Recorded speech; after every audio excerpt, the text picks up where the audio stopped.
আবার শূন্যে উড়ে গিয়ে ক্যাচ, বারবার অসাধ্য সাধন ফিলিপসের। অবাক দর্শক কোহলি। চ্যাম্পিয়ন ট্রফির প্রথম ম্যাচ থেকে অবিশ্বাস্য ক্যাচ নিচ্ছেন গ্লেন ফিলিপস। রবিবার তার নেওয়া ক্যাচ মাত্র 11 রানে থমকে গিয়েছিল বিরাট কোহলির ইনিংস।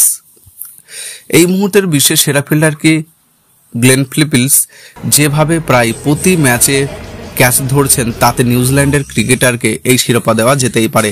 চ্যাম্পিয়ন্স ট্রফির প্রথম ম্যাচ থেকে অবিশ্বাস্য ক্যাচ নিয়েছিলেন তিনি। রবিবার তার নেওয়া ক্যাচ মাত্র 11 রানে থমকেছিল।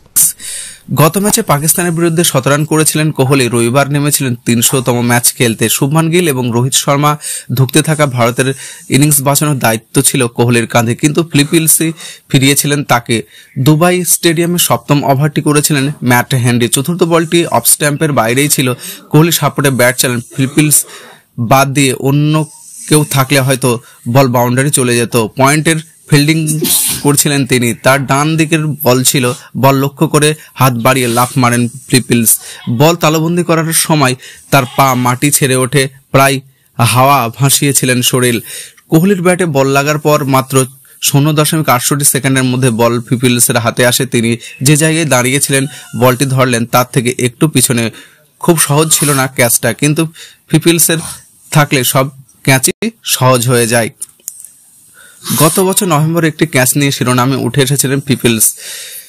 ইংল্যান্ডের বিরুদ্ধে একটি টেস্ট ম্যাচে আলি পেপের ক্যাচ ধরেছিলেন তিনি। গলিতে ডান দিকে ঝাঁপিয়ে তার নেওয়া সেই ক্যাচের পর তুলনা শুরু হয় জয়েন্টি রোডসের সঙ্গে। ক্যাচ ধরার দক্ষতার জন্য সতীর্থরা ফিলিপসকে ডাকেন বাজপাখি বলে। তিনি যে সত্যি সতীর্থদের দেওয়া নামের যোগ্য তা আরও একবার বুঝিয়ে দিলেন। 2022 সালে টি-20 বিশ্বকাপের ক্যাচ ধরে চর্চায় উঠে এসেছিলেন ফিলিপসের নাম।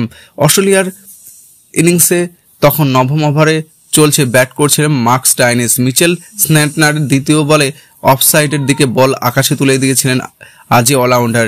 ডিপ কভার থেকে অনেকটা দৌড়ে এসেছিলেন, ঝাঁপিয়ে পড়ে 2 হাতে তালুবন্দি করেছিলেন ফিলিপস।